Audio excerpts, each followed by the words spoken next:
how to save your work in CapCut. Hi guys, so in this video I will teach you how to save your work in CapCut. So if you want to learn how it's done, watch this video until the very end. This is pretty quick and simple, so let's go. So to do that, let's open CapCut first. So let's click on it. And once you open that, you will see that I have no projects yet. So what I can do is just click on this new project right here in the upper corner. And when I click on that, it will load for a while and interface is being loaded. So as you can see right now, we can actually import some videos, audios, and photos from here. So let's click on import right here and let's choose a picture or a video that we want to add. So I will add this.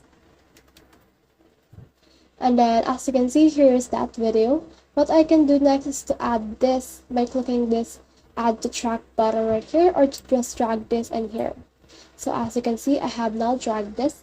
So what will I do if I accidentally, for example, close this video? So let's try to close this video.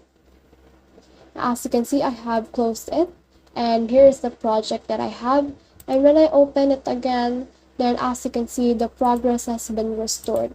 That is because CapCut will automatically save your work that you have done in the past. So no need to worry, or just save it and manually, because it will automatically save this for you.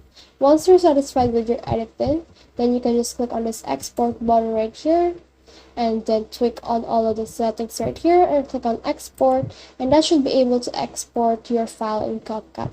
So that's the whole process. I hope this video helped you to save your work in CapCut. If you have questions or comments, kindly put in the comment section below, and if not, don't forget to subscribe and like. Thanks!